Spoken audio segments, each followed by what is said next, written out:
So today we are continuing on proteins. So confirm whether you've already seen the recordings that I sent about proteins, because today I want to specifically talk about milk and milk products. Today I want to talk about milk and milk products. And in case you find that I am too fast or there's something you've not understood, I'm going to be giving you room to ask questions. So you can either comment down here on the chat, or you can use your microphone and ask any question that you might be having. So I start by defining milk. I sent you a handout, the handout on proteins, and that handout has got all the proteins, all the animal proteins. When I say all the proteins, I mean the ones I taught last week, like the lamb, the beef, the fish. It has the eggs, it has milk and milk products. Now, I have also sent other recordings concerning all the proteins that I've already taught, and I have sent an introductory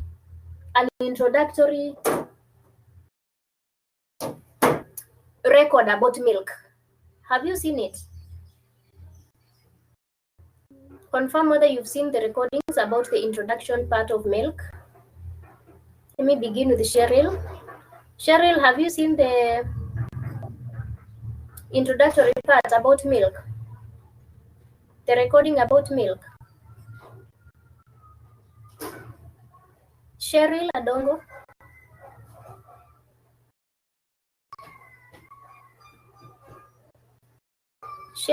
Cheryl, have you seen my recording about milk?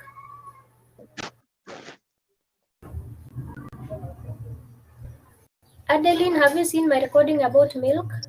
Yes. Okay. Andy, Aaron, have you seen my recording about milk? Andy, umeona recording?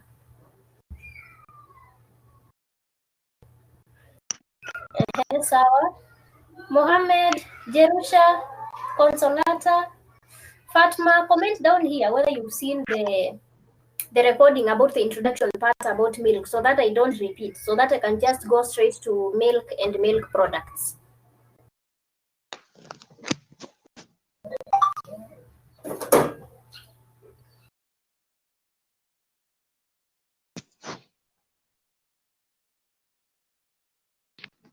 Sawa.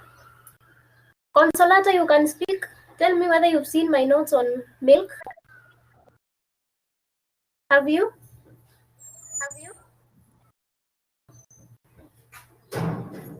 Consolata?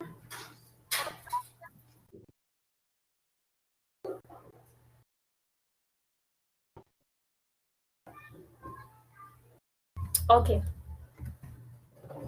So now let me go straight to types of milk. Now, when you look at the handout that I sent you, the milk written there, the notes on milk, they are a bit mixed up. So today I want you to have a clear, a clear outline of what you should know about milk. So if you have somewhere to write, I want you to write this, types of milk, because I want to be very specific about the types of milk. So write types of milk, and we are going to write about eight types of milk that I want you to list down. The first one, number one, is pasteurized milk. Pasteurized milk. Pasteurized is P-A-S-T-E-U-R-I-S-E-D.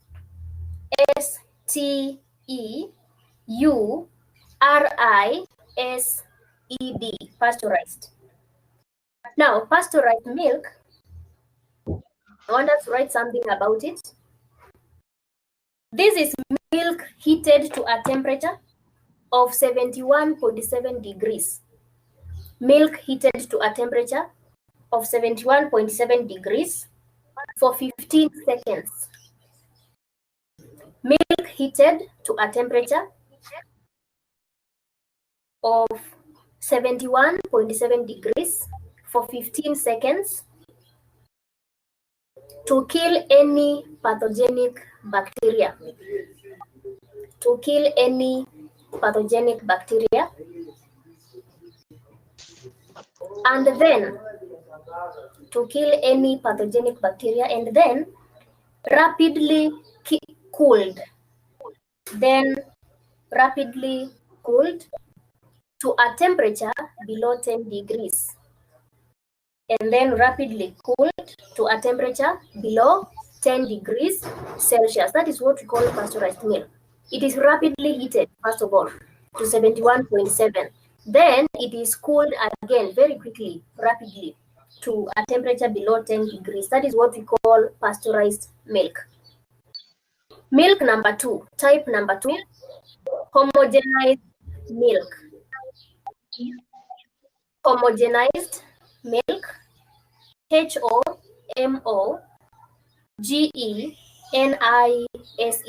homogenized. Now, before you write something about it, I want to say homogenized milk is simply pasteurized milk, but the process it has gone through makes it not to separate the cream and the liquid part. Anytime you boil milk, for example, when you boil fresh milk, weke kwa sufuria uboil and you leave it to cool there, you will come and find hapo juu imeform a layer yenye tunaitaga cream, maziwa imeform cream, such that you can remove the cream and use the liquid part. Now, with homogenized milk, it is treated in such a way that it will not separate in that way. It's back into a liquid the way it is supposed to be. The cream and the liquid part, they are together. So write this about homogenized milk. This is milk. This is milk that has been processed. This is milk that has been processed so that the cream does not separate to form a layer on top of the milk. This is milk that has been treated, or that has been processed, sorry, so that the cream does not separate to form a layer on top of the milk. Full stop. That is all about homogenized milk. Let's go to type of milk number 3. Type of milk number 3. We have sterilized milk. Sterilized. Something sterile means what? It is non-reactive. It cannot react to anything. So sterilized, that is STERILIZED.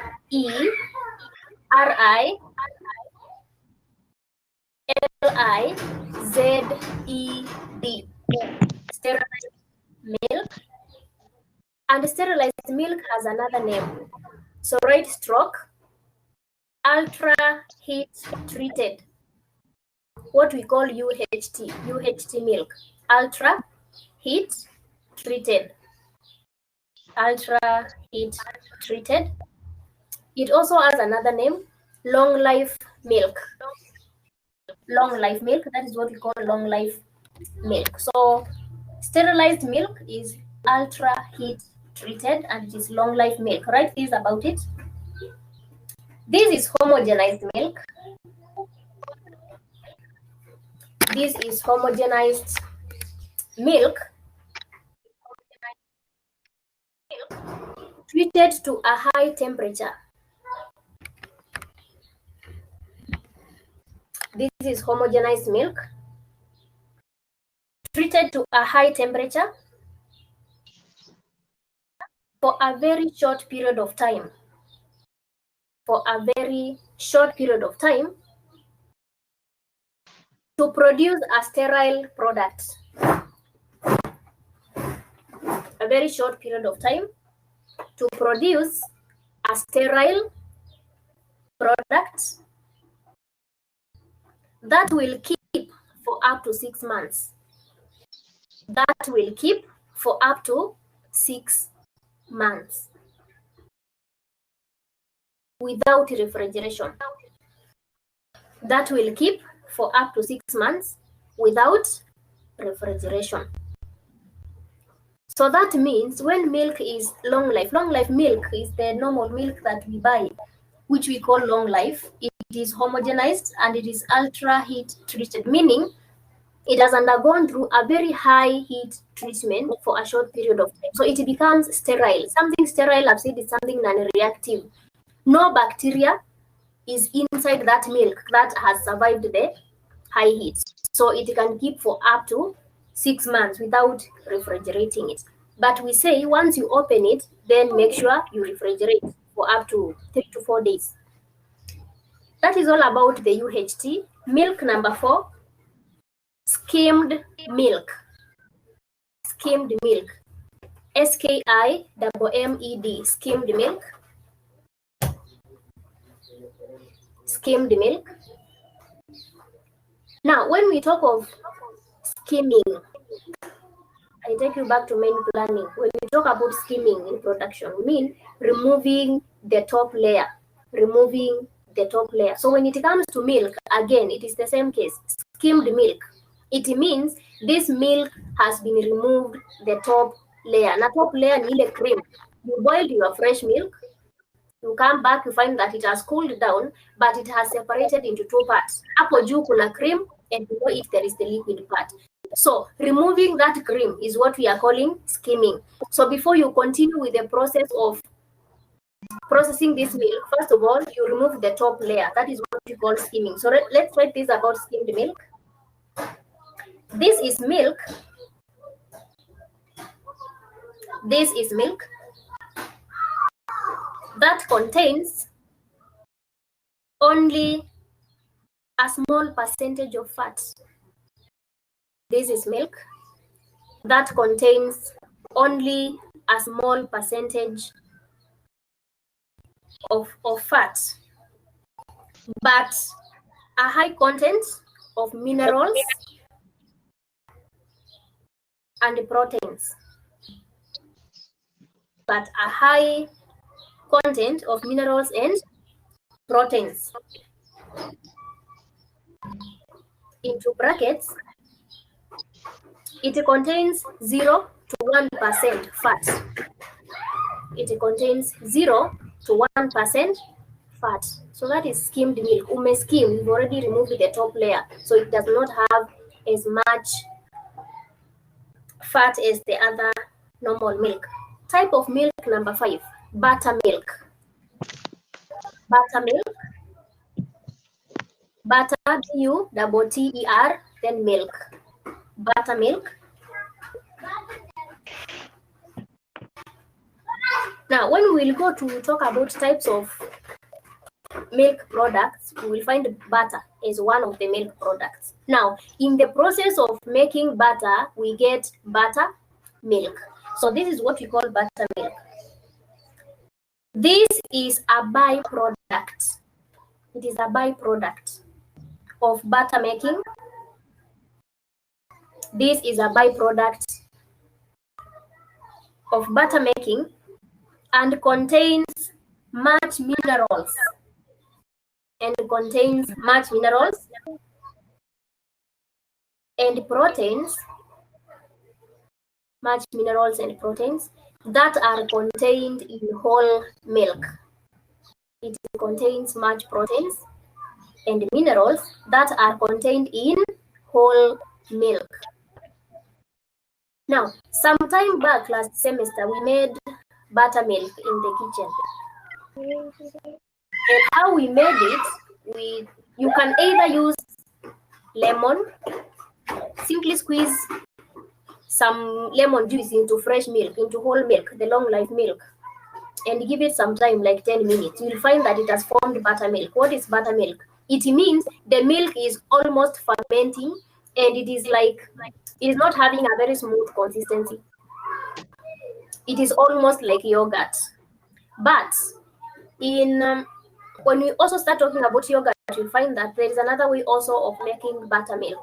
So the buttermilk we are talking about here is the one where you can add either lactic acid, which is vinegar, or you can add some lemon juice. So that is buttermilk. So it is a byproduct. When you want to make butter from whole milk, that process involves you coming up with the buttermilk.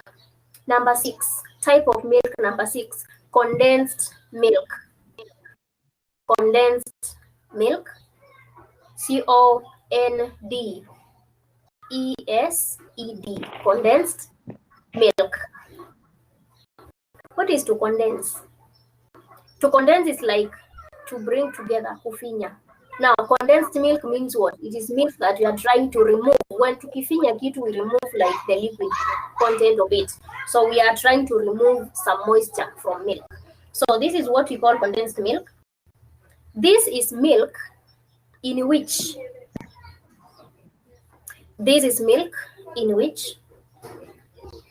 a large proportion of water, this is milk in which a large proportion of water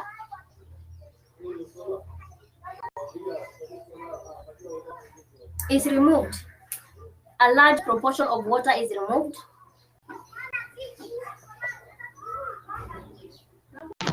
And sugar is added. A large proportion of water is removed and the sugar may be added. Sugar may be added. Full stop. It is used for sweet dishes. So we use condensed milk for sweet dishes. It is sweetened milk. So you'll find that it is not having the liquid consistency of milk. Consistency yake pia ni kama yogurt, but sasa it is sweet. It is not flavored, but iko na sukari. That is what we call condensed milk. So we have removed some water content and added sugar. That is condensed milk. Number 7, type of milk number 7, evaporated milk. Evaporated milk. Type of milk number 7 is evaporated milk.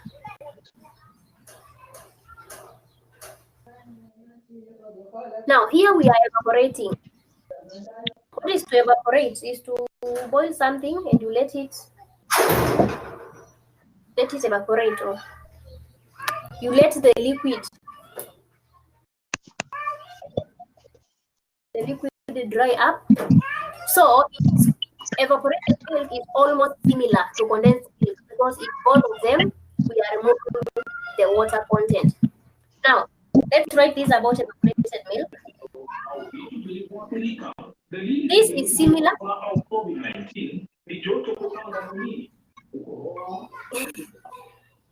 Now I'm going to mute all of you because sitaki kusikia mambo ya corona na joto kupanda mwilini. I'm going to mute you.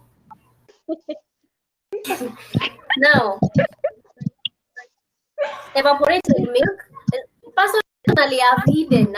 I'm teaching you from the kitchen. So can you get somewhere where you are able to concentrate? Now, evaporated milk. This is similar to condensed milk. This is similar to condensed milk without adding sugar.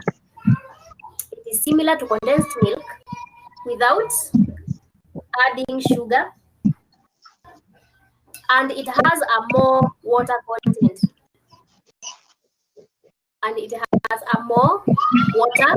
content. So what do we mean? Evaporated milk is milk in which some water content imetolewa, but haijatolewa kabisa kama condensed milk. Then in evaporated milk we do not add sugar. In condensed milk we've said we remove water and add sugar. In evaporated we remove water but we do not add sugar. So we don't add anything. We simply remove some water content from it. On to my last type of milk. Dried milk. Dried milk. Dried milk. And dried milk is what we call milk powder. So write dried milk stroke powdered milk. Dried milk stroke powdered milk. So ile milk powder, the one that you buy from the supermarket, that is what we are calling dried milk, because it is simply the whole milk which was heated until all the liquid evaporated. In case you watch YouTube videos, you are able to see making of powdered milk. You'll be able to see making of powdered milk. They simply boil the milk until all the liquid evaporates back to the solid, then they blend. So after it dries, they blend, so they make milk powder. So that is dried milk. Now let's write this about dried milk. This is prepared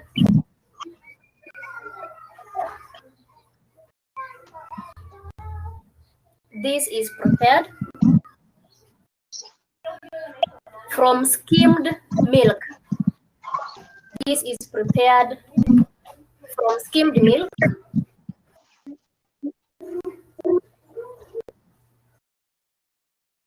It is prepared from skimmed milk. Now allow me to mute all of you first. Then I'll unmute you later, or I tell you to unmute yourself when I want you to talk, because the echo is increasing. So let's talk about dried milk. Write this. This is prepared from skimmed milk. Tushasema that skimmed milk is milk where the top layer is removed. So when you are making milk powder, tunatoa. Sawa, Jerusha, I'm going to repeat about condensed milk. So first write this about the dried milk. Tumesema it is milk prepared from skimmed milk. So when we've written about skimmed milk as our type number 4, tumesema it is milk in which the top layer, the fat, has been removed. So when we are making milk powder, we use this milk where the excess fat has been removed. So it is prepared from skimmed milk, from which most of the water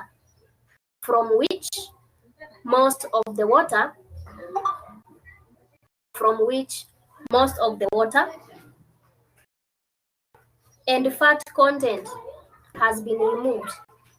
From which most of the water and fat content has been removed. It is dried to a fine powder. It is dried to a fine powder. Dried to a fine powder. That is all about the powder milk. Now, let me repeat about condensed milk as requested here by Jerusha. Now, this is what I have said. Condensed milk is the milk whereby most of the liquid has been removed and then sugar has been added. So most of the water content has been removed and then sugar has been added. And I have said it looks like yogurt. It has the consistency of yogurt, but iko na sukari. And this is not yogurt. So it is simply milk. It is thick milk, in other words, thick milk with sugar. So that it is not fermented. It is still milk without fermentation. It is like fresh milk, but it is thick and it has sugar. And I have said it is mostly used in making sweet dishes. If you've watched most of the YouTube videos when they are making things like pancakes, when they are making some other sweet dishes like biscuits, and they do not want to use fresh milk, they prefer using the condensed milk because it is sugary and it is denser. It is more dense than it is not liquidy like the fresh milk. So those are the 8 types of milk that I needed you to know. So now you can unmute yourselves and talk, because I want now to know whether you have a question concerning these types of milk. So nimesema zile zenye zimeandikwa kwa handout, let them not confuse you. So this is the guideline that I have given you. Najua kwa handout zimedividiwa, add the dried milk, the ones with moisture, the ones without moisture. But here I have broken down them for you from number 1 to number 10, number 8, and we have specifically mentioned their characteristic. So you can ask any question or tell me anything you want a clarification on concerning the milk products concerning the types of milk?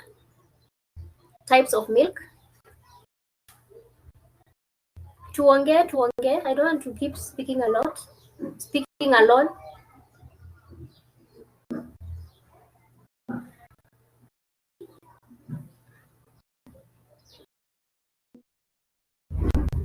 Maswali. Mwikali Lugogo.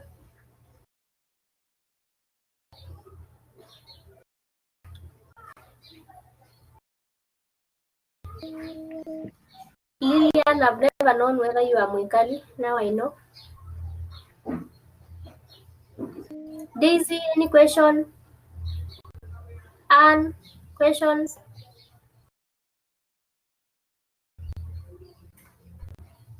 Maswali, you can write down here on the chat. Mniambie kama kuna mtu ako na swali before I go to the uses of milk.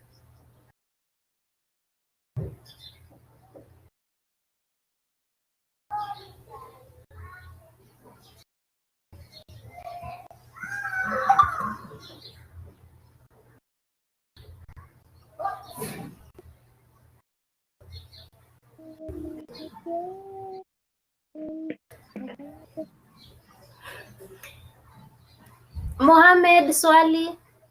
Mudhoni Elizabeth, swali.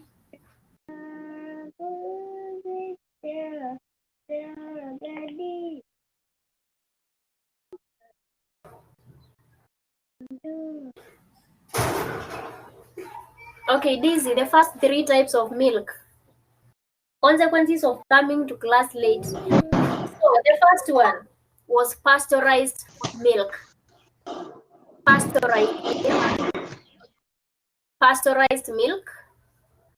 We said it is milk heated to a temperature of 71.7 degrees. 71.7 degrees for 15 seconds to kill any bacteria. 71 degrees for 15 seconds to kill any bacteria, and then it is rapidly cooled to a temperature below 10 degrees. Rapidly cooled to a temperature below 10 degrees. Then milk number 2 was homogenized milk. Homogenized milk. We said this is milk that has been processed. Milk that has been processed such that the cream does not form a top layer on top of the milk. So this one does not separate. Cream na maziwa hazitengani. You find that there is no cream on top. It has been processed such that it cannot separate. Ya mwisho, number 3 was sterilized. Sterilized. And I said sterilized is what we call long life ama UHT milk. So sterilized milk, it is homogenized milk that has been treated to a high temperature. Homogenized milk treated to a high temperature for a very short period of time. Homogenized milk treated to a high temperature for a very short period of time to produce a sterile product. To produce a sterile product that can keep for up to 6 months. Produce a sterile product that can keep for up to 6 months. So those are the first 3.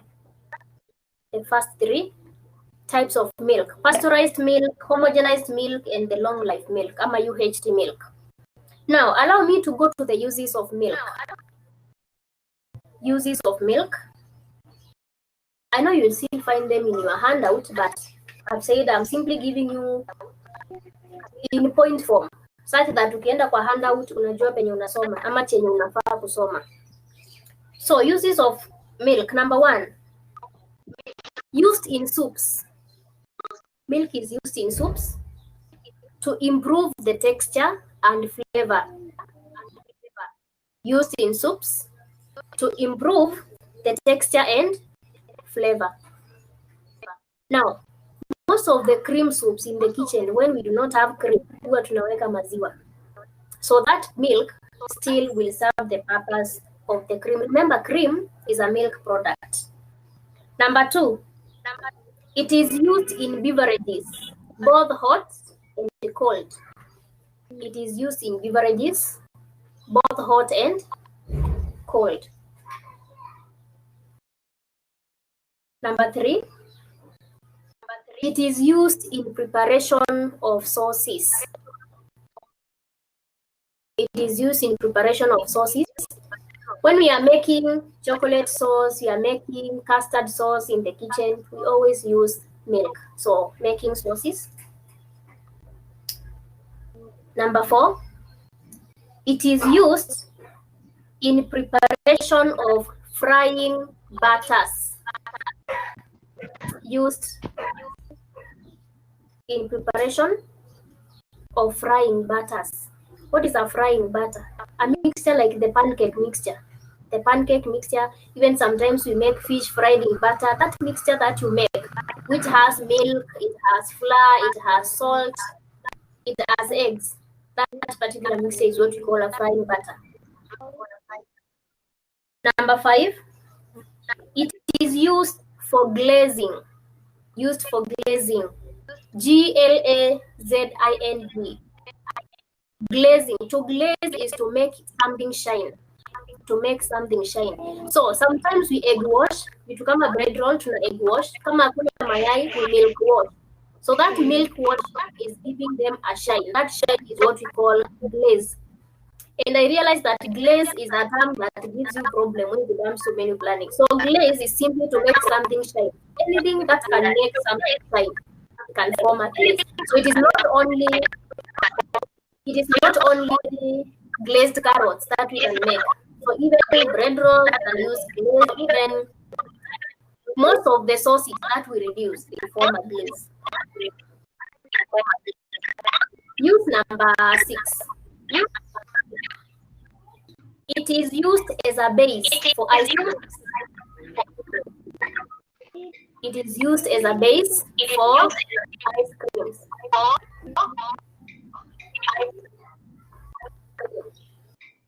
Used as a base for ice creams. So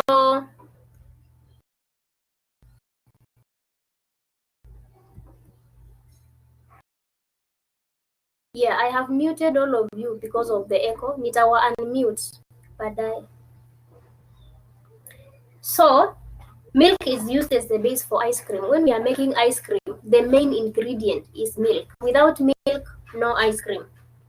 That is the good quality ice cream. The what do I call it? The primary ice cream. Leave alone the kind of things that people make on YouTube, banana ice cream, whatever ice cream. No, the basic ice cream that is supposed to be made using milk. Then the other points about the use of milk. It is used in main meals. Andy, what am I supposed to repeat? Be specific. Andy, be specific. What am I repeating? So it is used in main meals, especially for invalids. Oh, okay. So used in main meals, especially for invalids. Who are invalids? Invalids are sick people. People who cannot take solid food. So they take liquid food. And one of the liquid foods they take is milk. So that's why we've said it is used as a main meal, especially for invalids. It is also food for children. So when we are defining milk, we usually say it is a white nutritious liquid we use as food for children. So it is a main meal as well. That is all about the uses of milk.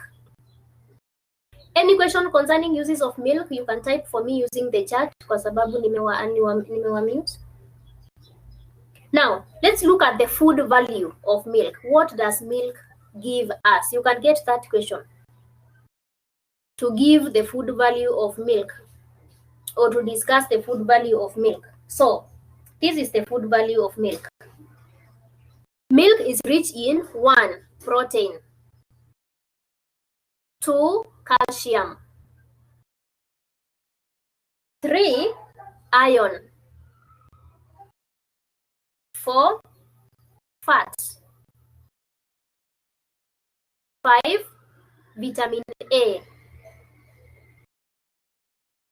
And 6, vitamin B groups.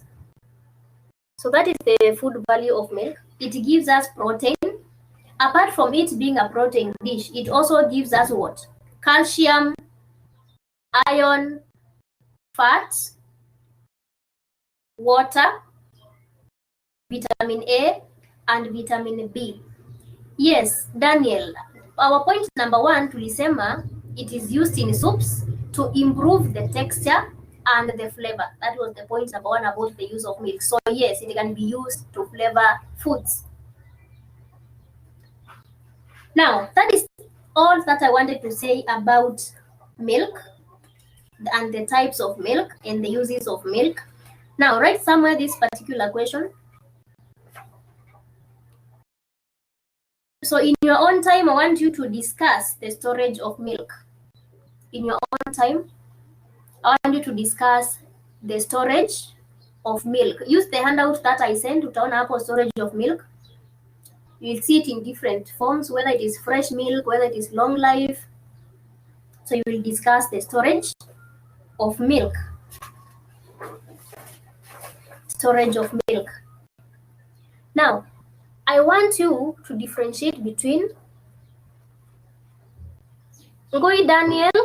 Now, this is what I'm going to do. Let me just mention them for you, but after the session, kwa sababu ninairecord, you'll still go back to that same Bluetooth button, utapata recording yote, kwa sababu nimezielezea hapo. So I'm just going to mention them so that the handout does not confuse you. So type of milk number 1 was pasteurized milk. Pasteurized milk. Number 2 was homogenized milk. Homogenized milk. Number 3, sterilized milk. Sterilized milk. Number 4, skimmed milk. Skimmed milk. Number 5, buttermilk. Buttermilk. Number 6, condensed milk. Condensed milk. Number 7, evaporated milk. Evaporated milk. And number 8, dried milk. Dried milk. So those are the types of milk. So I've said once we are done with this session, because I am recording it, you will still find it where you found the big blue button. You press that big blue button, you'll find a recording there. So you can replay the class. Now, allow me now to go to milk products.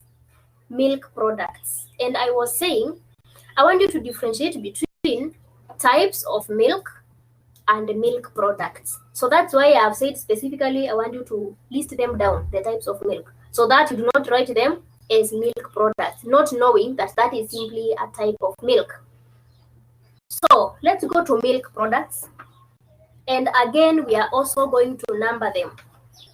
We are going to number them. So milk product number 1, yogurt and fermented milk. Yogurt and fermented milk.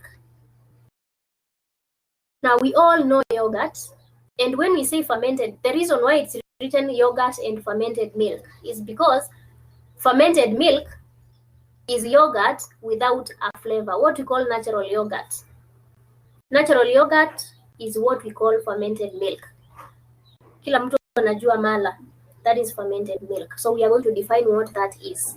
When it comes to yogurt, yogurt can have flavors, and you know that, and it can be sweetened also. So without sugar, it is fermented milk. But when it has now a flavor, it becomes yogurt. It can be strawberry, vanilla, banana, chocolate, whatever flavor.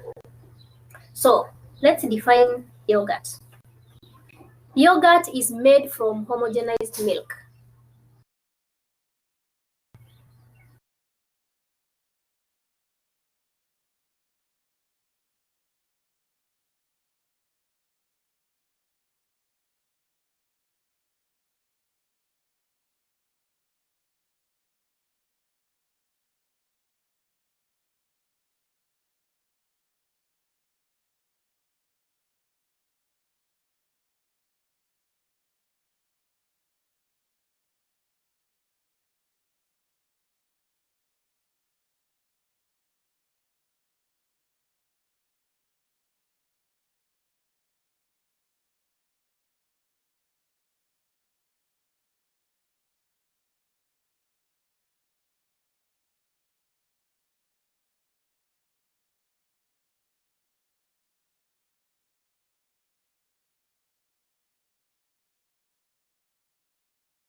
Ah,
So I'm back.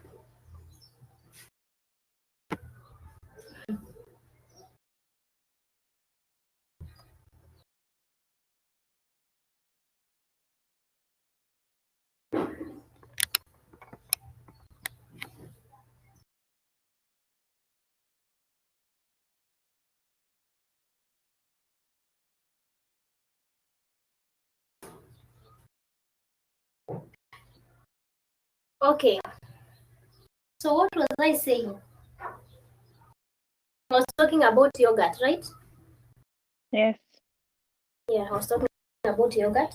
So we were defining what yogurt is, and I've said it is a milk product produced. It is a milk product produced by occurating warm milk. By inaugurating, sorry, not occurating, by inaugurating. Now, inaugurating is INOCCURATING.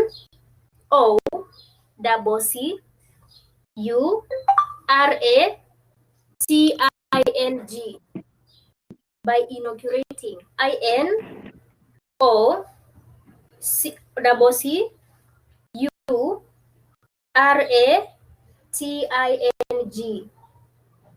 Inaugurating. So it is a milk product produced by inaugurating warm milk with a bacteria culture. Inaugurating warm milk with a bacteria culture. Full stop. What is to inaugurate? We also call it is mixing milk with a bacteria, and this bacteria is usually something acidic.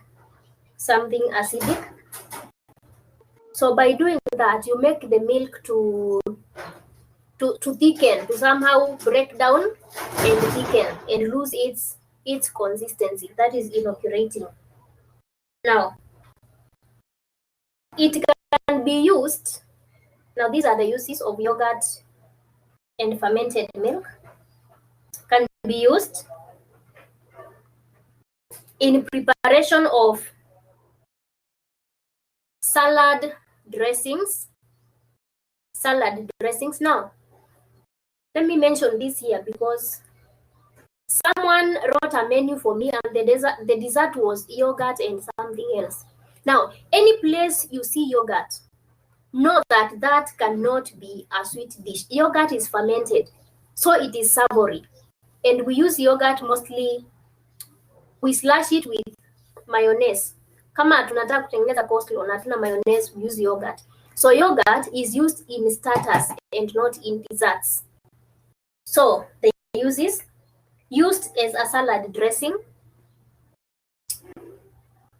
ama preparation of salad dressings, used in curry dishes when you are making curried chicken, ama chicken curry, or curried lamb. You also can use yogurt. Again, another use, it is used in preparation of fruit fulls. When you are making fruit full, mango full, or whichever other fruit full,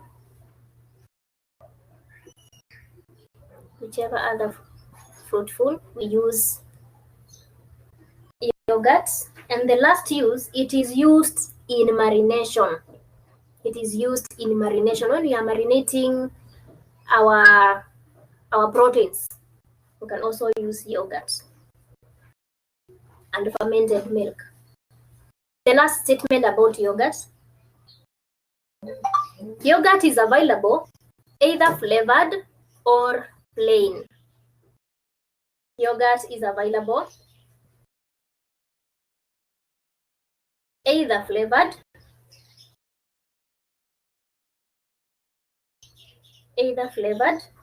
or plain. That is all about yogurt. That was our milk product number 1. Milk product number 2, cheese. You've seen mozzarella cheese, you've seen Parmesan cheese, and many other types of cheese. So let's talk about cheese. And you want to know what is a cheese, or what is cheese? Let's write this. Cheese is made from the milk of cows cheese is made from the milk of cows, sheep, camels,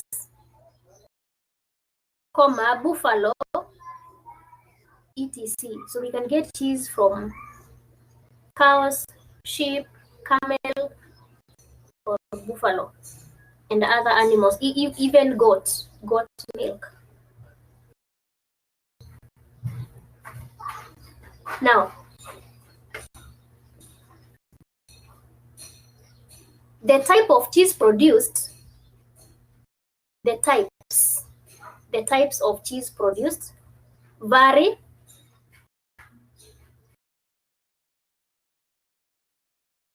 Types of cheese, yes, the wild buffalo, the game buffalo, hiyo tu buffalo moja unajua hiyo produces milk, and its milk is used to make cheese.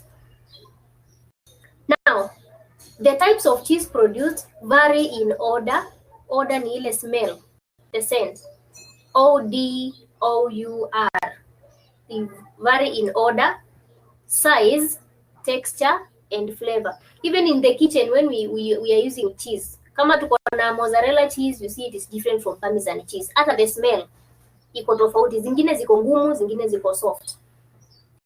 There is something specific I want you to write like a subtopic. The flavor of cheese is affected by the following. The flavor of cheese is affected by the following. The flavor of cheese is affected by the following. So what affects the flavor? What makes cheese to taste different from any other type? 1, the quality of milk used. The quality of milk used.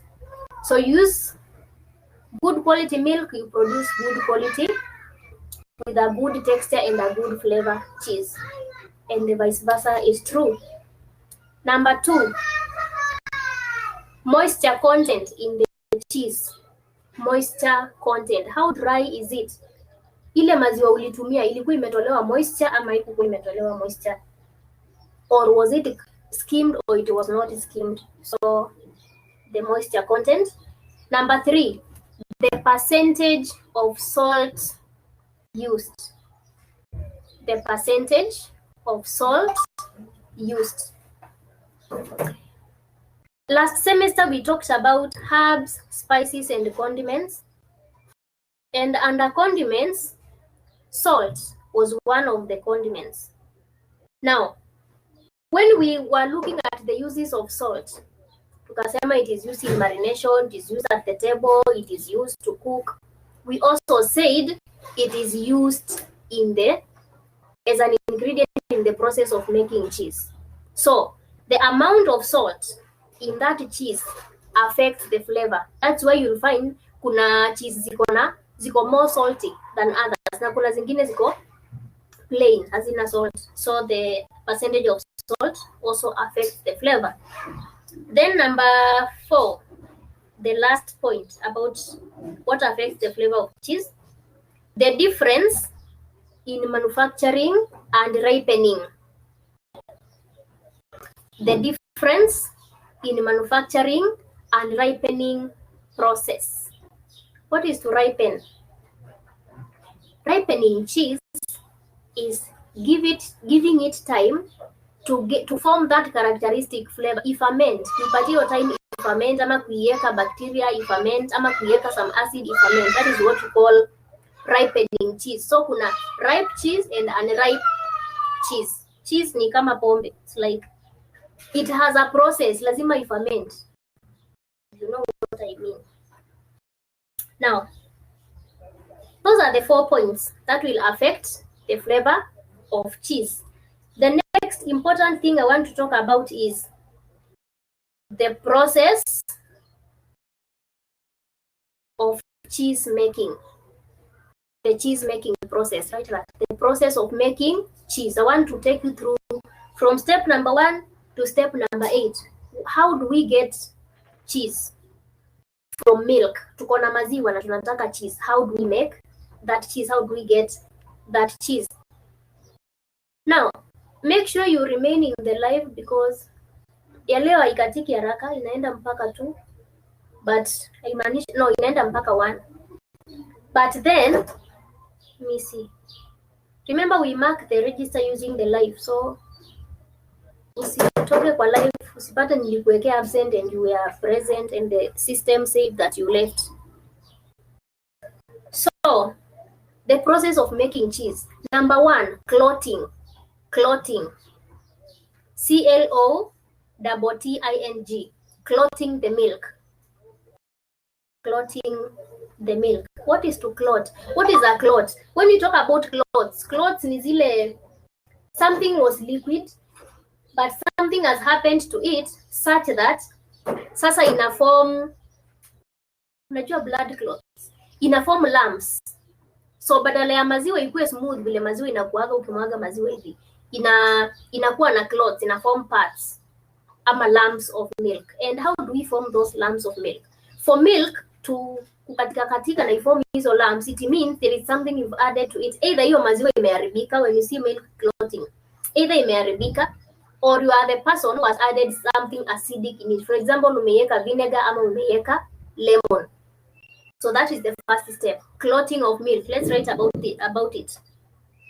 This is done with either a bacteria starter. When you say bacteria starter, weka into brackets, ujue hiyo ni nini. Bacteria starter, that is an edible acidic substance.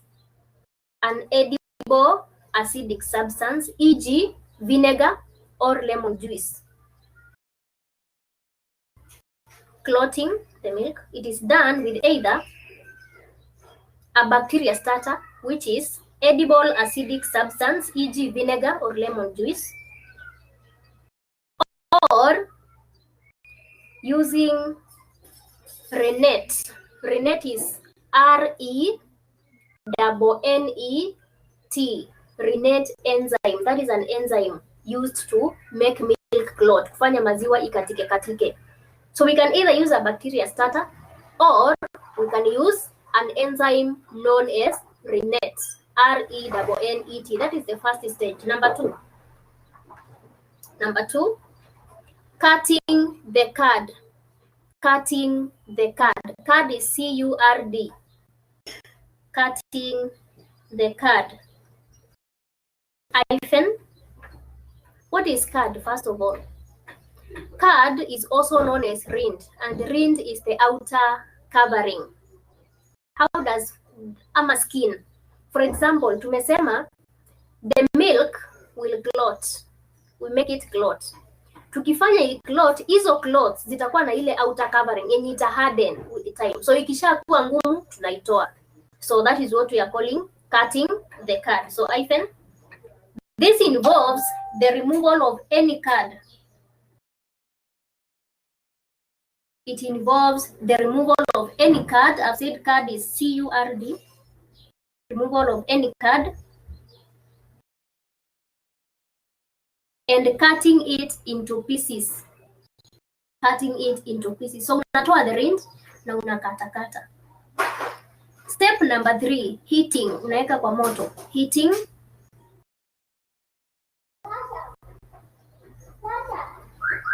Hyphen. Heat is applied. Heat is applied to bring the curd or clotted milk to boil. So maziwa yako isha katika alafu unaiboil ikuwa imekatika hivyo. So it is done to bring the curd or the clotted milk to boil. So you still boil that milk ikuwa imekatika. Then number 4, stirring, kukoroga. Stirring. Stirring. Hyphen. This is done to dispel. This is done to dispel the watery ways. This is done to dispel the watery ways. Way is W-H-E-Y. W-H-E-Y. Watery ways. What are ways? If you ever seen maziwa yenye imekatika katika ukiweka kwa moto, ama you realize maziwa ni mbaya huku unapika, you realize that kuna maziwa imeganda and then kuna ile liquid imebaki. Hiyo liquid ndio watery way. So unakoroga hiyo maji ishikane na hiyo clotted maziwa, iform mixture moja. So you stir to dispel the watery ways. Hautaki hiyo maji ikuwe kando, you mix it together. That is where we stir. Number 5, milling. Milling, M-I-L-L-I-N-G. Milling. Kumill ni kama kusiaga, but now here because it is liquidy, it's pounding, kugonga gonga. So pounding. This is punching or pounding into pieces. It is pounding into pieces or particles. So unaifinya unaigonga gonga, you form key paste, you form one paste, so into pieces or particles. Then number 6, step number 6 in cheese making is salting. Hapa sasa unaweka salt. Salting hyphen, this is for seasoning, for seasoning purpose. So unaweka salt, at least ikuwe na hiyo taste ya salt. Number 7, molding. Molding, M-O-U-L-D-I-N-G. Molding. To mold is to form into a particular shape. So unaipatia shape. So molding hyphen, this is shaping into desired shapes. This is shaping into desired shapes. So you've seen cheese in the supermarket with the different shapes. Kuna za round, kuna square, kuna rectangular. So all those shapes zinatengenezangwa during the molding step. Number 8, ripening. Ripening. Now, tushasema that when we are talking about ripening, we are talking about the process that will make it have the flavor yenye unataka, ama the fermentation yenye unataka. For example, tumesema when you are making it clot, unaweza weka vinegar, unaweza weka lemon, unaweza weka the rennet enzyme. Now, when it comes to ripening, there are particular ripening agents zenye zinawekwa, ama bacteria zenye zinawekwa za kuifanya ikuwe na a particular characteristic flavor. So, ripening, we write this. This is the introduction of ripening agents.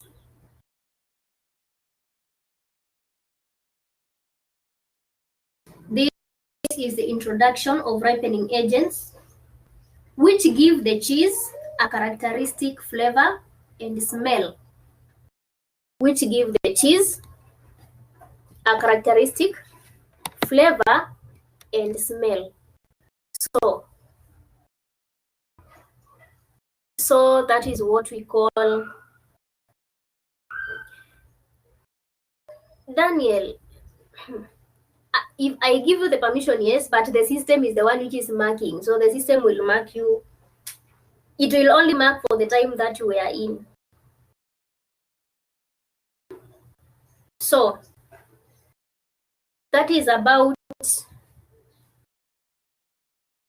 the cheese making process. So cheese making process has got 8 steps. Number 1 was clotting. Number 2, cutting the curd. Number 3, heating. Number 4, stirring. Number 5, milling.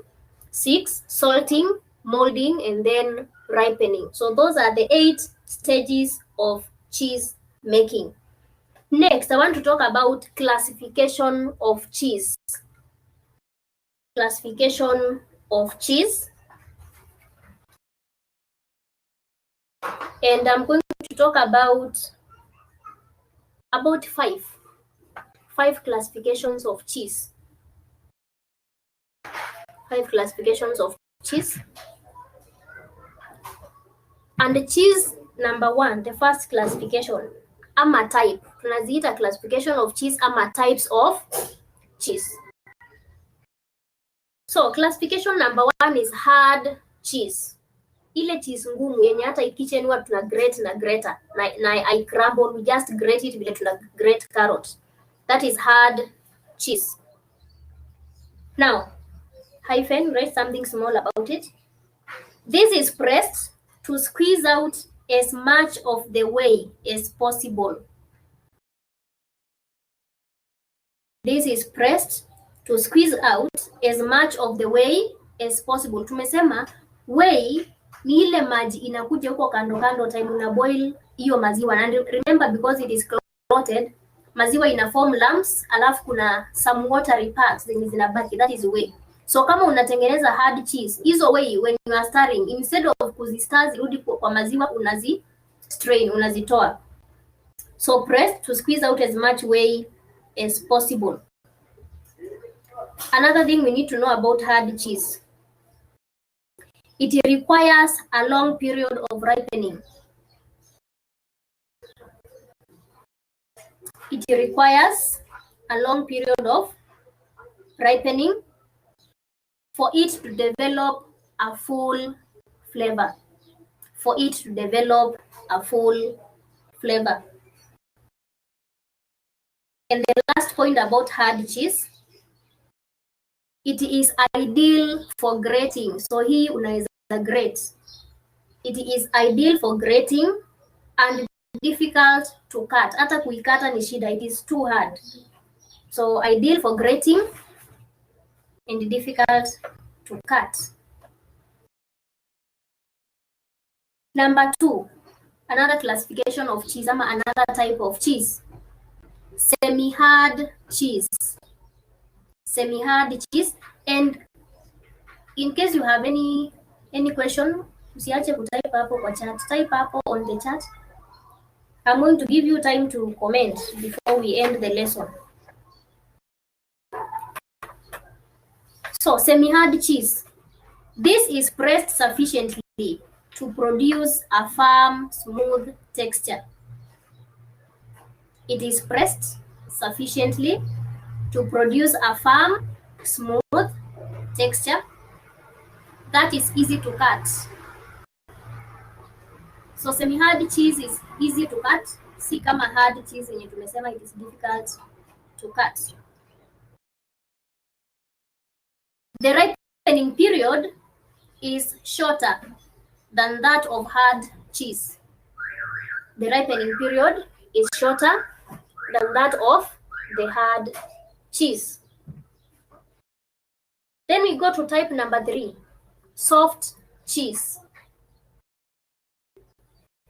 Mohammed, I pardon, about what? About the cheese, the soft cheese, the semi-hard cheese or the hard cheese?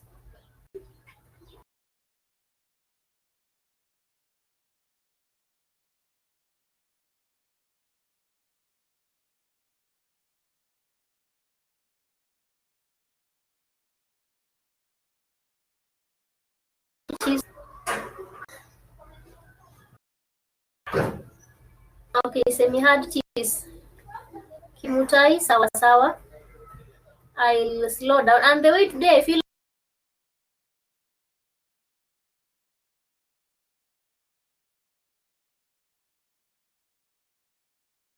like I've tried so much speaking slow. Semi-hard cheese is pressed sufficiently to produce a firm, smooth texture. A firm, smooth texture that is easy to cut. That was point number 1 about the semi-hard cheese. Then the other point about it was that the ripening period is shorter than the one for hard cheese. The ripening period is shorter than the one for the hard cheese. And now I was moving on to type of cheese number 3. So number 3 is soft cheese. Soft cheese. Soft cheese. And then we say, this is lightly pressed. Remember tumesema the hardness or the softness depends on how much moisture. Kama iko na moisture, iko soft. Kama imetolewa moisture completely, iko hard. So for the soft cheese, it is lightly pressed. Imepressiwa kidogo sana, so it still has a lot of moisture. So this is lightly pressed to have a soft. Jason, unafanya? Naandika. Sawa. So this is lightly pressed to have a soft, spreadable texture. To have a soft, spreadable texture that makes it to stick to a knife when cut. Soft cheese, it is lightly pressed, imepressiwa kidogo sana. To have a soft, spreadable texture that makes it to stick to a knife when cut. So hii iko very soft such that ukikata na kisu ina stick kwa kisu. So you can even spread kama butter. The other point about it, it has a short ripening period. So it is ripened for a very short period of time. It has a short ripening period. Then the last type of cheese I talk about, blue veined cheese. Iko na veins za blue. Blue veined cheese. This has an open structure. No, an open texture. This has an open texture which allows molds. Molds in bacteria. Molds to be introduced. Which allows molds to be introduced and grow as well as spread throughout the cheese. So we are calling it blue veined kwa sababu iko na veins na hizo veins ziko blue in color. And those veins mean that the molds were being introduced. So the mold, when the bacteria or the mold is introduced, vile inaenda ikiacha njia yake. Na hiyo njia yake ndio tunaita vein na inakuwa ni ya blue in color. So that is blue veined cheese.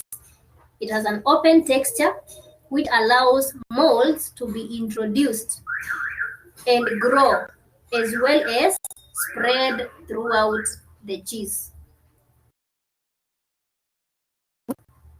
So let me give you another one last, number 6, last classification, last type of cheese, external mold cheese. External mold cheese. External means what? Outside. External means outside. So external mold cheese, these are cheeses. These are cheeses. External mold cheese. These are cheeses with a dry rind. Tushasema that rind ni skin. So with a dry rind, which may be encouraged to grow. Which may be encouraged to grow certain types of molds on their surface. Which may be encouraged to grow certain types of molds on their surface. What am I saying? Okay, dry what? Dry rind. Rind ni R-I-N-D. Na nimesema rind ni skin, the outer covering. Dry rind. R-I-N-D. Dry rind. Rind meaning the outer skin. So I have said that an external mold cheese. This is a cheese which may be encouraged with a dry rind, which may be encouraged to grow certain types of molds on their surface. Hii inamaanisha nini? ile rind yenye tumesema in the time of clotting and cutting the card, at the time of cutting the card, if that card is still there, kuna zingine the molds ama bacteria zina grow outside that rind.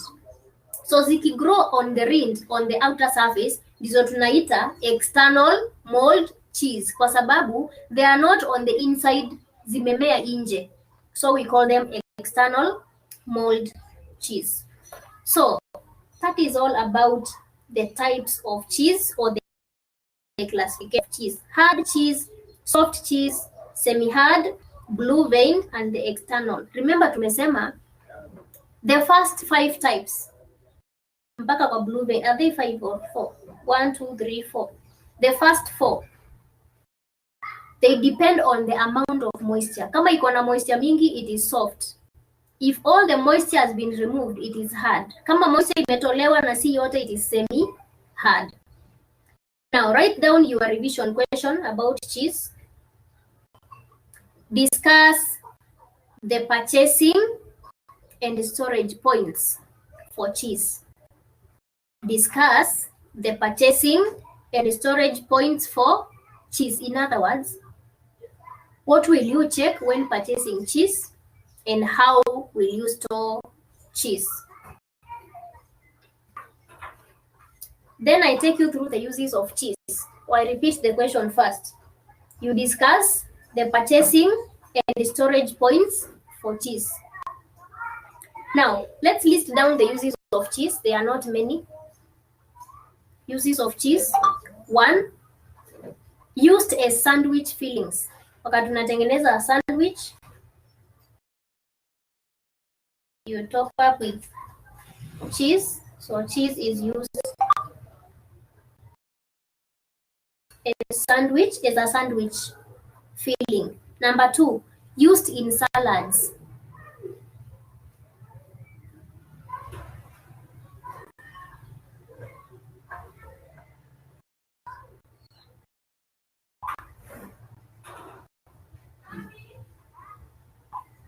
So used in salads. Number 3, used in pastries. Used in pastries. Used in pastries.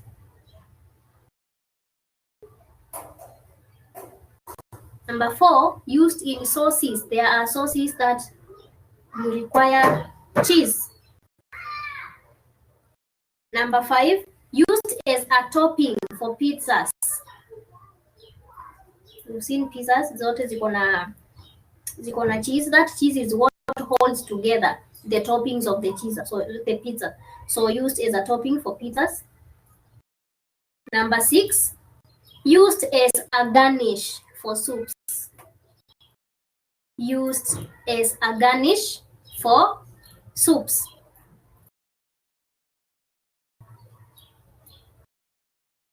And then ya mwisho, no, si ya mwisho, second last, used to flavor savories.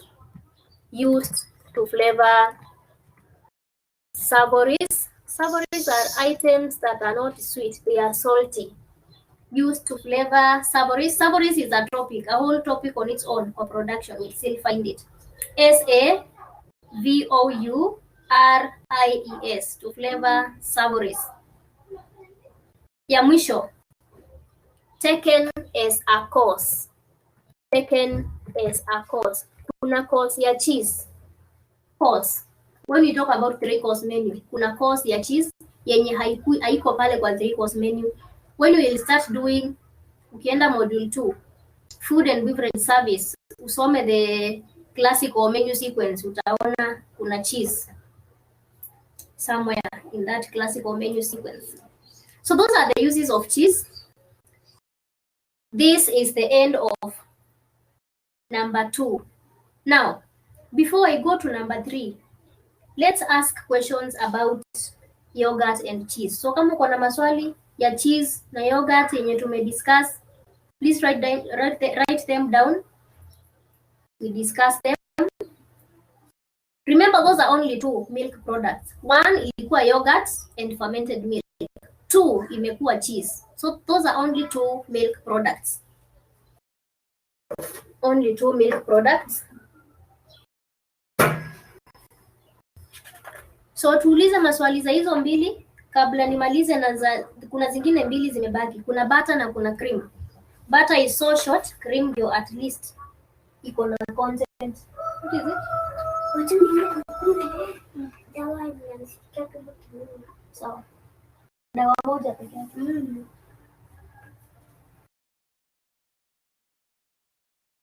So ninangoja maswali before I continue with the butter and the cream. Hizo za mwisho. About cheese, which one is suitable for preparation of pastries? There are many of them. Or you mean the type? The type. When we are making pastries, we want something which can easily melt. So the soft cheeses. Soft cheese is recommendable. But the one that we serve as a course, kama unaiserve kama course on its own, then lazima tuserve ile ngumu, the hard cheese.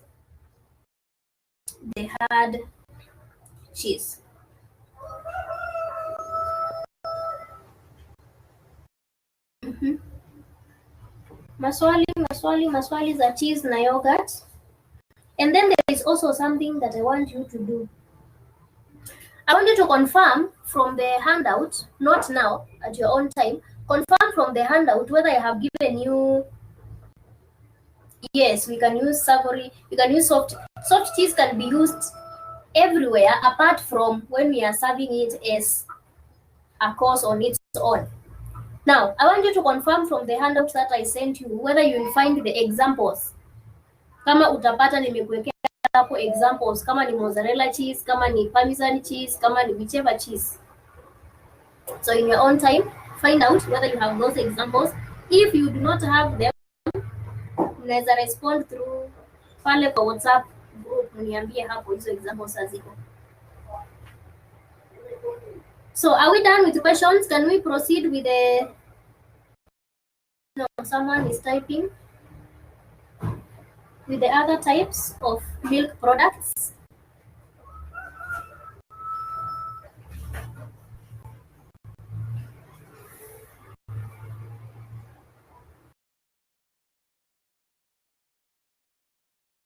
No one is typing. I thought somebody was typing. Now, milk products. Okay, didn't get anything on yogurt, but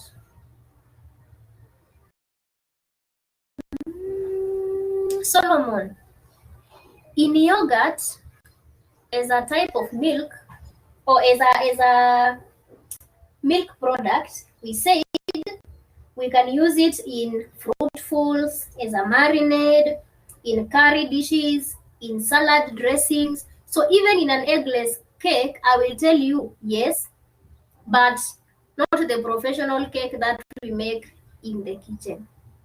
In other words, we make things using many different things, but when it comes to classwork, there is what we are supposed to be following. So the answer is yes, and the answer is also no. Why no? No, because yogurt is fermented, and when we use it, it makes our products savory, and all savories are not desserts. And in our case, we serve cakes as desserts. So for class, no. For home, yes. So professionally, no. Aya, sawa. Now, butter. Okay, butter. Butter is our milk product number 3. Remember, I don't know why I didn't tell you to list them down first, so that you do not get confused. But there are only 4. We have 4 milk products. Number 1 is yogurt and fermented milk. Number 2 is cheese. Number 3 is butter. And number 4 is cream. So we are now in number 3, butter. I know you know butter, but I want to clarify something here. Blue Band is not butter. Margarine is not butter. So we have what we specifically call butter, which is a byproduct of milk. Yenye imetengenezwa na maziwa. Inaitwa tu butter. Haitwi margarine. I know we usually use it in the kitchen. Recipe imesema butter, tunachota Blue Band. That is not what is supposed to be done. There is butter. The reason why mostly we don't buy butter in the kitchen is because it is too expensive. So write this about butter. Now, I do not know how many of you have the experience of seeing ile mafuta ya ng'ombe. Kuna mtu anajua mafuta ya ng'ombe yenye imetolewa kwa maziwa. The Kambas who are here will understand me when I talk of maziwa ya ng'ombe yenye imetolewa mafuta. I don't know whether Kalenjins usually use their fermented milk to beat. Unajua kubeat maziwa in some container until it forms milk. Hiyo ndio butter. Hiyo mafuta ya ng'ombe ndio butter. Hiyo mafuta yenye imetoka kwa maziwa, that is what we call butter. So write this about butter. This is obtained by beating or churning. Kubeat ni kupiga. Beating or churning. Churning, C-H-U-R-N-I-N-G. It is obtained by beating or churning. Another statement about it.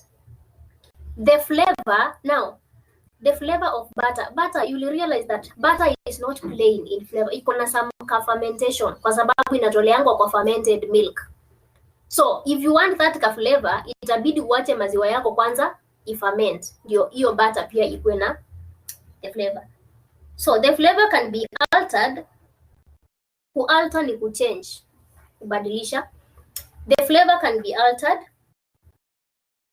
by allowing the cream to sour slightly before it is made into butter. So, ukiacha hiyo maziwa yako iferment kidogo, then sasa ubeat ama uchan, itoe butter. Hiyo butter pia itakuwa fermented kama hiyo maziwa yako ama kama hiyo cream yako. Now, write another statement about butter. It may contain added salt. It may contain added salt. So kuna butter yenye ni unsalted. Hata recipe unaonanga zikuwa specific. Kuna yenye imeandikwa unsalted butter na ingine imeandikwa salted butter. Unsalted means what? Haijawekwa salt. Salted means mtu ameongezea salt. Then another statement about butter. It contains more than 80% fat. It contains more than 80% fat. Kwa nini? Because when we are making butter professionally, we make it using the cream. Tuliongea mambo ya kuskim maziwa. So, ukiskim maziwa ukitoa ile top layer ya maziwa, what we call cream. Hiyo cream unaendelea kuweka mahali, ina ferment. Ikisha ferment, you beat it. Ukibeat, inatoa butter.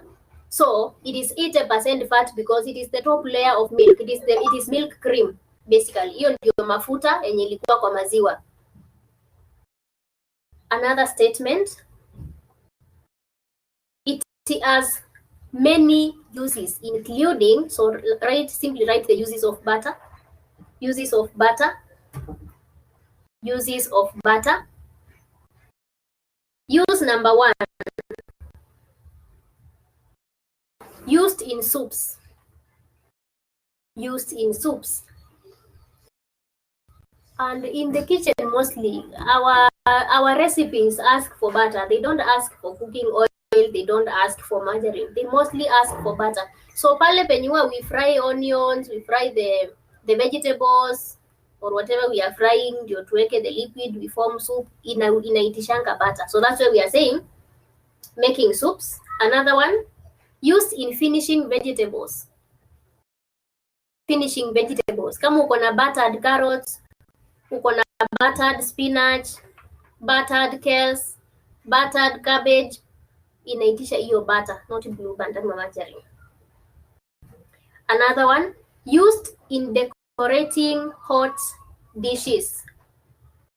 Used in decorating hot dishes. Unaweka butter hapo juu, inaanza kumelt, inakuwa garnish. Another use, it is used in cake making. Used in cake making. Used in cake making. Na ya mwisho, used in pastry.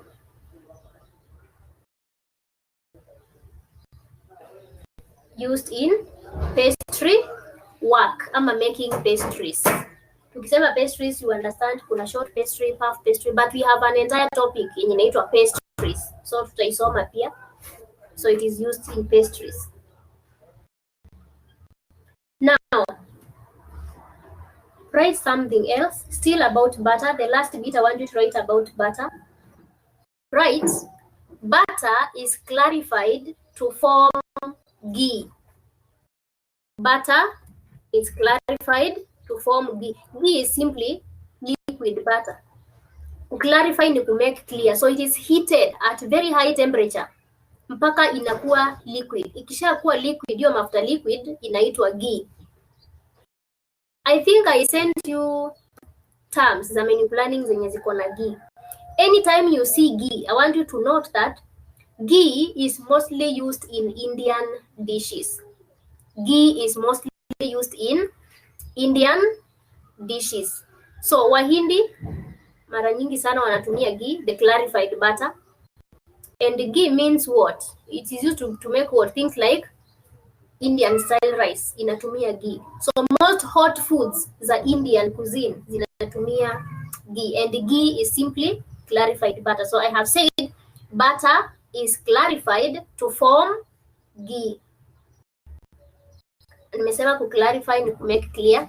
And how do we make it clear? We simply heat it at very high temperatures. Tuna heat kabisa mpaka inakuwa liquid. So that liquid is the ghee that I am talking about.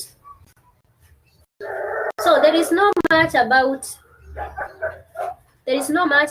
butter. Butter is that short. So nimemalizana na butter. On to my last milk products. Number 4, cream. Number 4, cream. Now, cream is a dairy product. Tunajua it is a product of milk. Cream is a dairy product. And I want to, write this before I say something. The fat content of cream is higher than that of milk. The fat content of cream is higher than that of milk, but the water content is lower. Why are we saying that? Tulisema ukiboil maziwa uweke inajiseparate. Hapo juu ina form top layer na chini kuna baki liquid. Hiyo top layer ndio tunaita cream. Lakini sie tukishachukua hiyo top layer tu hivyo inakuwa cream. No, it is heated to produce cream. So hiyo top layer has a lot of fat. That's why we are saying that cream is high in fat content than the milk, but low water content, because most of the water content ilibaki kwa liquid maziwa. Types of cream. Types of cream. Type number 1. Now, please, I have said I need you to clearly differentiate between these types, because hapa kwa milk tuko na many types. 1, tulikuwa na types of milk. Tukaenda kwa milk products, which we are talking about. In those milk products, kama ni cheese, kuna types of cheese. Now we are in, tumeenda kwa butter. Tumeenda kuna butter na kuna ghee. Now we are on cream, which is the last one, and we are going to see very many types of cream. In the kitchen, you've seen us using double cream. You've seen us using fresh cream. You've seen us using whipping cream. So we are going to see many other types of cream.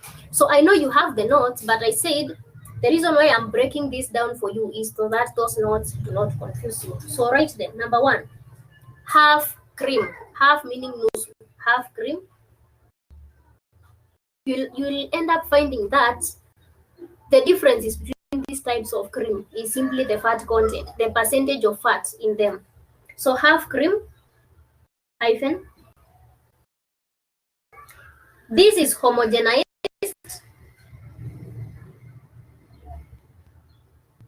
This is homogenized and ultra heat treated. So it is homogenized and ultra heat treated. Tulisema kuhomogenize is to make sure you heat it until the fat, the cream and the milk separate. Haita form your layer. So it is homogenized. And ultra heat treated to prevent separation. To prevent separation. Another point, the fat content is 12%. The fat content is 12%. And the last point about it can be stored for 3 months unopened. Can be stored for 3 months unopened. So, kama hujafungua, unaistore for 3 months, not in the refrigerator, in the dry pantry. So 3 months unopened.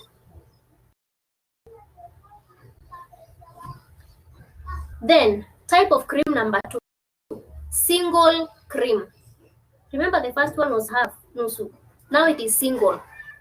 I know you know double cream, but I don't know whether you know single cream. So single cream, hyphen, it is homogenized to prevent separation. So just like the first one, it is treated with heat to make sure it does not separate. It is homogenized to prevent separation. Another statement, the fat content is 18%. Sasa unaona tofauti. Half cream ilikuwa 12%. Now single cream is 18%. So the fat content is 18%.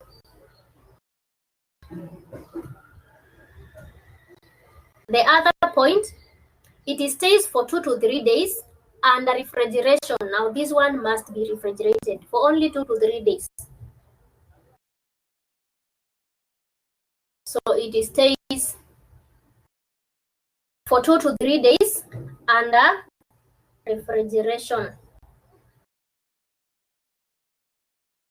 It is used for pouring in soups or sauces. Used for pouring in soups or sauces. So hii ndio tunaweka kwa soup ama kwa sauce. Nataka nikurudishe kwa half cream. Sijakuambia the use yake. It is used for pouring in coffee. Used for pouring in coffee.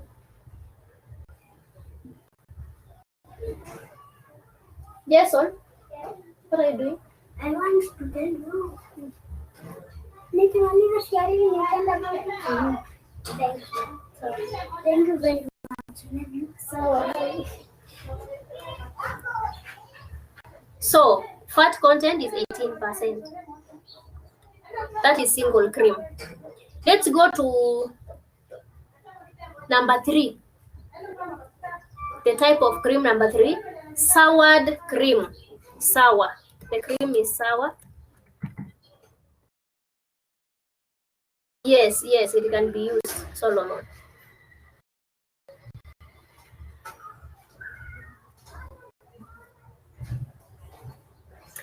But I want you to realize that espresso is not just the coffee. That the half cream can be used at the table, not using the espresso machine, at the table when serving coffee.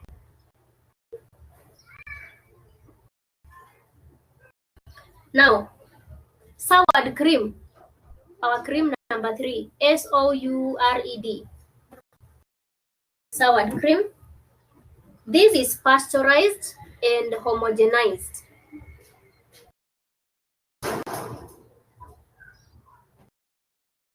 This is pasteurized and homogenized to prevent separation. Dennis, I said it is homogenized to prevent separation. So soured cream, I've said it is pasteurized and homogenized single cream. Soured cream is pasteurized and homogenized single cream to which starter cultures have been added. Soured cream Okay, espresso, no milk. Cappuccino has milk. Espresso is dark, no milk. Cappuccino is the one which has milk.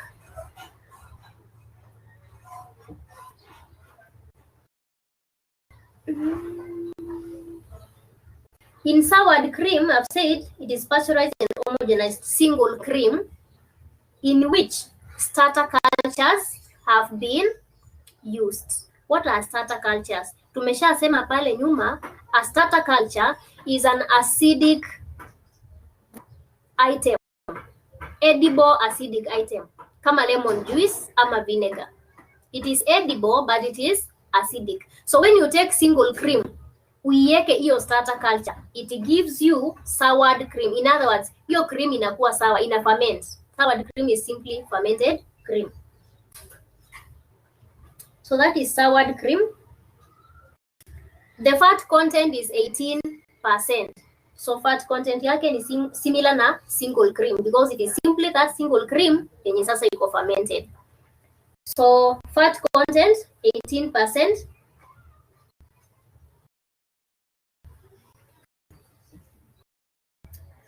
It stays for 2 to 3 days under refrigeration.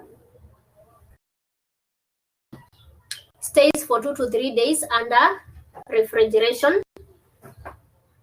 2 to 3 days under refrigeration. Point ya mwisho. Suitable for savory dishes and salad dressings. Suitable for savory dishes. Suitable for savory dishes and salad dressings. Savory dishes and salad dressings. So savory kwa sababu iko sawa, iko fermented. In other words. Cream number 4, whipping cream. Whipping cream.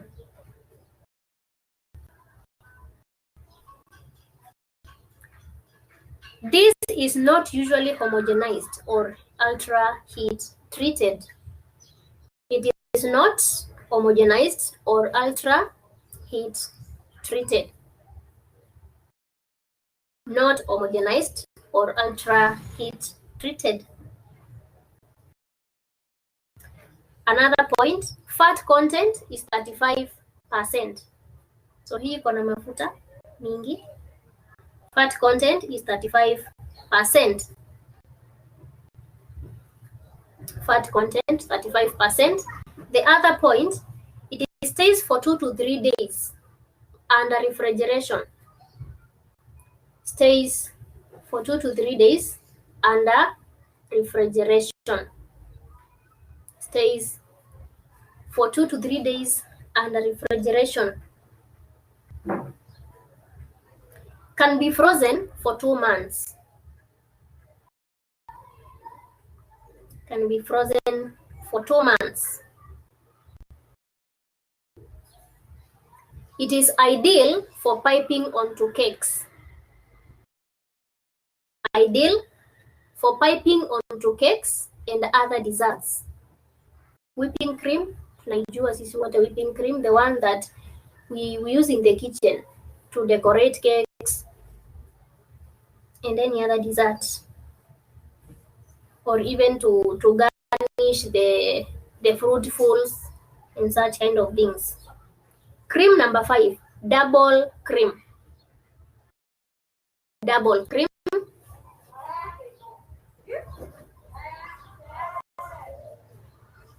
Double cream.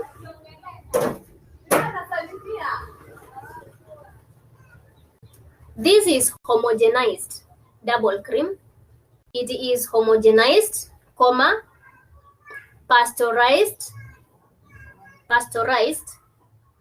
and ultra heat treated. It is homogenized, pasteurized, and ultra heat treated. So double cream has gone through all those heat processes. Homogenized, pasteurized, and ultra heat treated. It is suitable for cooking. It is suitable for cooking. So when we are making a cream soup, cream of tomato soup, kama tuko na double cream tunaweza iwekea hapo ndani ya sufuria kama bado ina boil. But kuna zile zingine kama ni single cream, hatuwezi iwekea hapo ndani, lazima tutoe and then we can put the cream ikiwa kwa the presentation dish. So it is suitable for cooking. It is used in soups. Used in soups and sauces. Used in soups and sauces. Used in soups and sauces. It can be frozen for 2 months. Can be frozen for 2 months. Can be frozen for 2 months.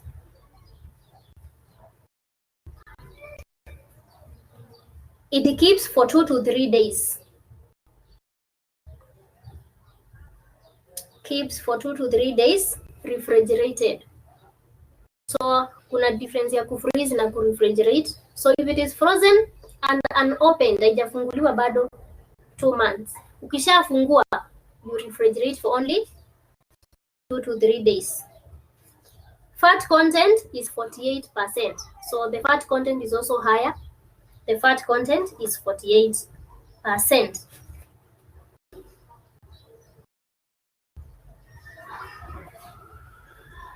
Type of cream number 6, clotted cream. Clotted. Clot tulisema ni kukatika katika in lumps, haiko smooth. Clotted cream. CLOTTED, clotted cream. This is thick cream. This is a thick cream made by heating full cream. Made by heating full cream. Najua bado hatujaandika full cream. We are going to write it. So when we heat the full cream, ukiweka kwa moto, we produce clotted cream. So a thick cream made by heating full cream at 90 degrees for 30 minutes. At 90 degrees Celsius for 30 minutes. Fat content is 55%. So clotted cream, the fat content is 55%. Fat content 55%. May be frozen for 1 month. So this one can only freeze for 1 month. Can be frozen for 1 month.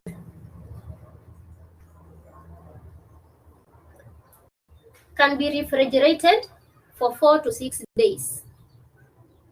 Can be refrigerated for 4 to 6 days.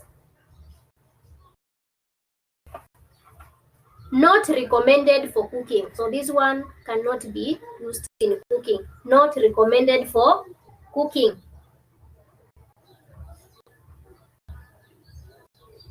It is served on scones.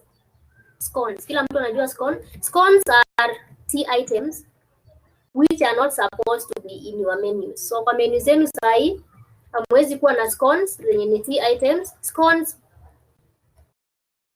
can be produced kama tea items ukifika DFB module 2 ukifanya production management. Scones utazipata hapo. So can be served on scones. Cream number 7. Number 7. Sterilized half cream. Sterilized half cream. Tulisema to sterilize is making something inactive. So tuliona number 1, our cream was half cream, and now we are having another half cream. Yenye inaitwa sterilized half cream. So what is to sterilize? We write this. It is homogenized and sterilized. It is homogenized and sterilized.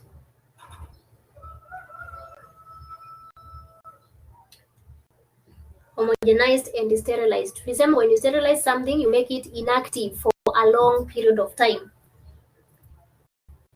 Another point about it, it stays for 2 years unopened. Stays for 2 years unopened. So hizo zingine tulimekuwa tukisema months. Now this one, because it is sterilized, it can stay for 2 years kwa shelf without refrigerating, but without opening. So it stays for 2 years unopened. The other point, once opened, ukishaifungua, once opened, it stays for 2 to 3 days in the refrigerator.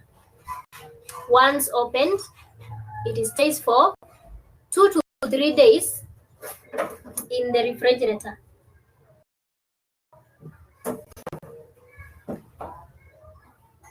Fat content is 12%.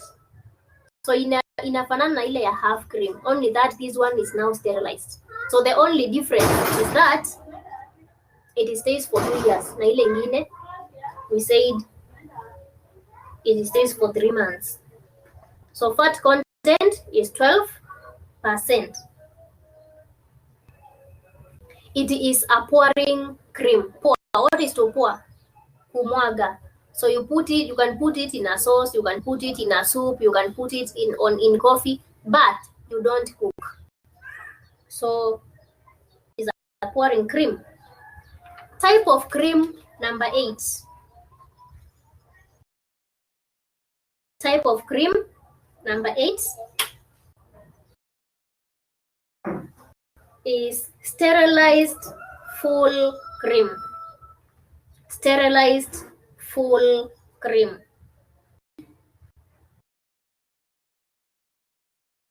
The fat content is 23%. Sterilized full cream. Fat content is 23%. Number 2, it is homogenized and sterilized. Tushasema anything sterilized keeps for long. Homogenized and sterilized. Number 3, it stays for 2 years unopened. Stays for 2 years unopened. Number 4, stays for 2 to 3 days in the refrigerator once opened. Stays for 2 to 3 days in the refrigerator once opened.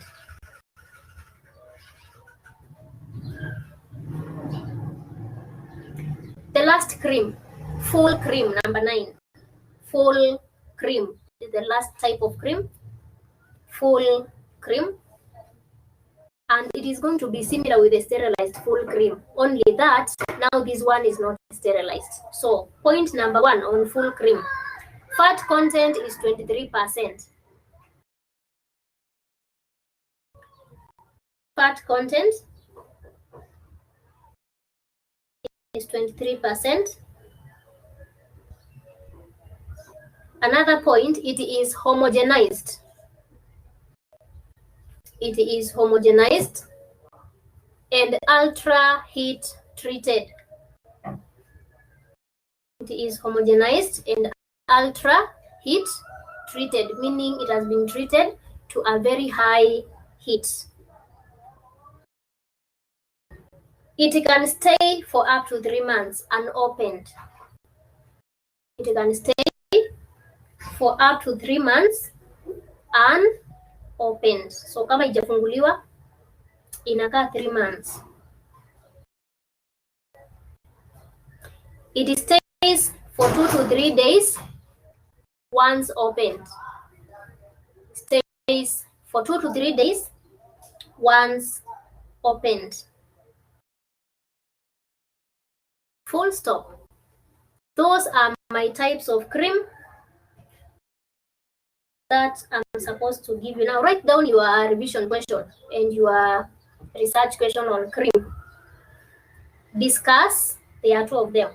Discuss the storage points of cream. Discuss the storage points of cream. So discuss or write down how you can store cream. And number 2, discuss points in using cream. Discuss points in using cream. When we come back for our next session next week, I will want to know the answers. Zile maswali nimewapea leo, so we'll start with a discussion in 20 minutes of you telling me the answers, because I need to find out whether you found the correct answers. So this brings me now to the end of milk products and the end of proteins. So the next time we are meeting, after that small discussion, we'll talk about starch. So before we end the class, let me ask questions. Ask questions.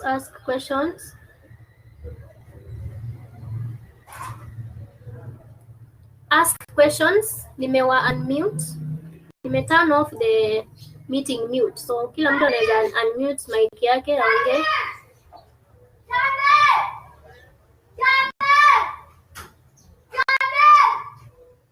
So we can now talk.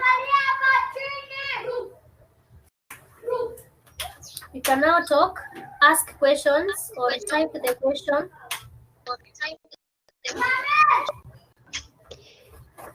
Hey, Sally. Hello, can I ask a question? Yes.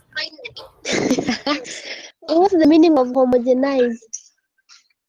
Homogenized means it has been treated using heat. So that using heat model, so that the cream and the milk do not separate. Okay. So that means ukiboil maziwa vile unapataga ina form ile cream pale juu. When it is homogenized, it does not form that cream. It is a process of heating milk until the cream and the liquid do not separate. Okay, Sasa, thank you. Yeah, and I said this session is recorded. So tukimaliza class,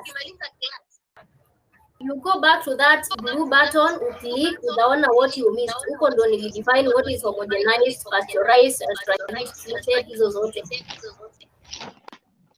Sawa? Sawa, thank you. Okay. Maswali, niulizo maswali.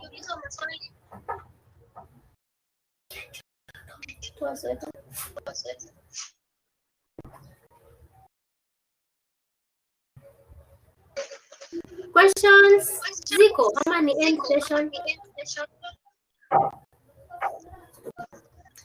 Okay, no questions. Comments? Thank you so much. Hata kama nimejoin late. Sawa, you're welcome. Fatma, uongei leo? Sina swali. Hauna swali. Solomon, umetimiu. Consolata? I'm okay. You're okay. Hey, Vivian, so today you joined the class. Maswali, Adeline? Madam. Yes? On blue vein. On? You've said that vein on it. I've said it is? It has a vein. Yes, it has veins. Vein, kama zile za damu. What is your question about it? Where does the vein come from? Okay, the veins, they come from the molds that have been introduced. So tumesema cheese zinawekwa molds ama ripening agents. So with the blue vein cheese, when the molds are introduced, zinaanza kutembea through the cheese. So zikitembea zikiingia ndani ya cheese, they go leaving that blue line. So hence the name blue vein cheese. Sawa sawa. Yeah. Okay. Sawa. Maswali zikuje so that I finish the class.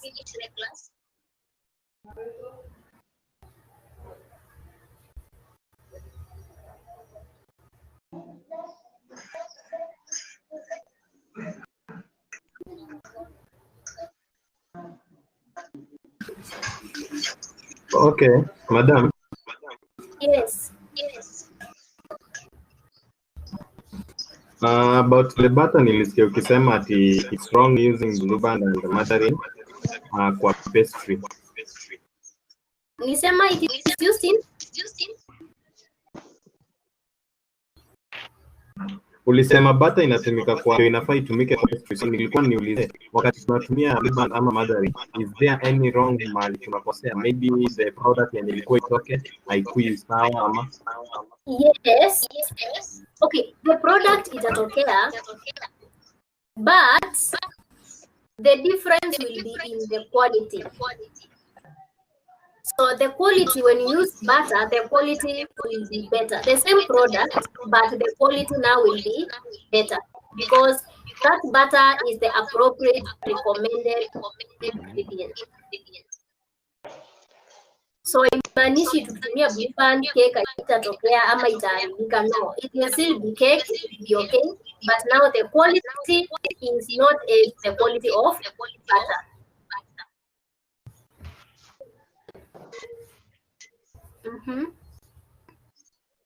Okay, nimeelewa madam. Sawa. Dennis, you need notes for WhatsApp. Sawa, and forward kwa groups zenu.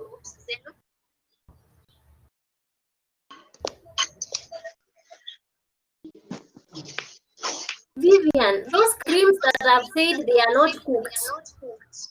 Nikisema they are not cooked namaanisha hatuweki pale kwa moto oil. They are pouring creams. We use them to pour. Tunaweka kama tushatoa chakula kwa moto. So tunawekea chini. Kama for example we are having half cream. Tumekosa double cream. Tunaweka iboil kwa soup.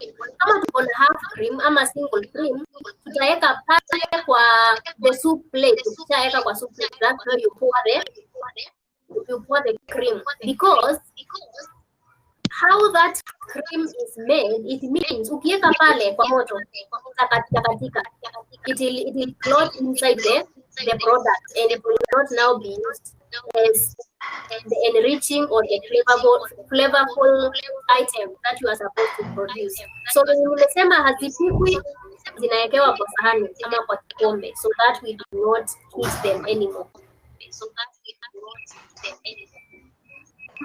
Yes.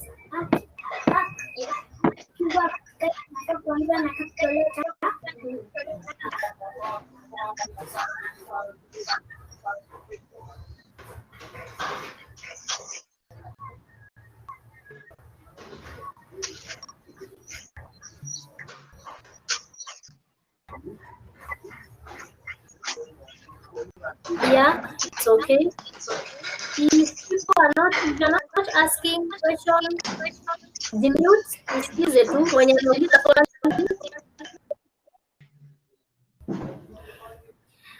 Cheryl, I said semi-hard cheese is pressed lightly. It is pressed lightly.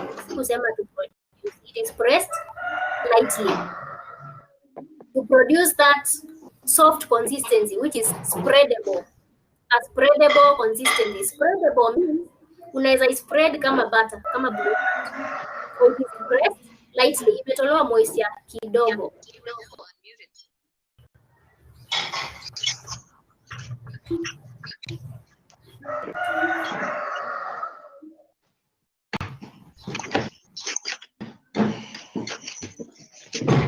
Naendelea kuuliza maswali.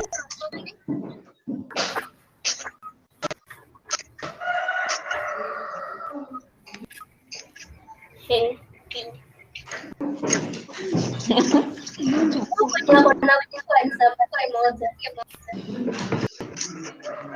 The owner of the chicken.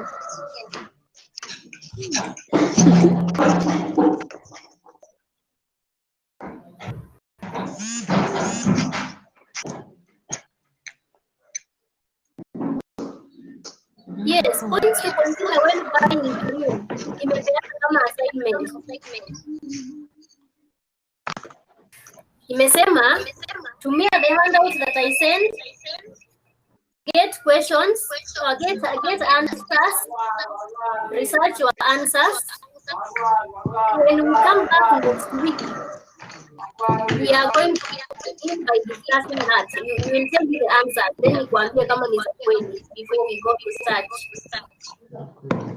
Sawa Daniel. Hapo nimepeana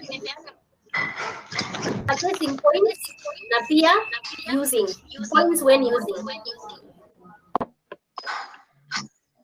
Na pia storage.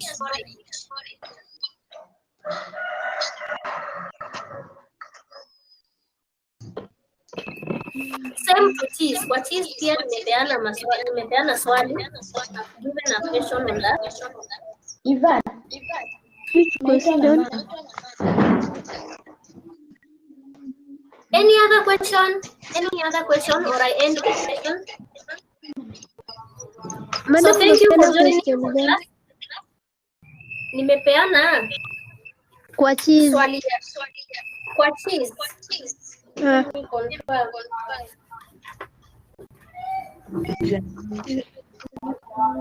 Purchasing and storage points of cheese. okay, thank you.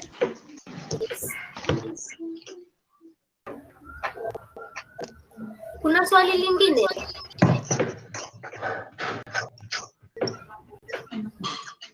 So thank you for joining the session. So I'm now ending it. So until next time, we meet on Tuesday. Please make sure you make your menus so that on Tuesday we can have an interactive class. Okay. Okay.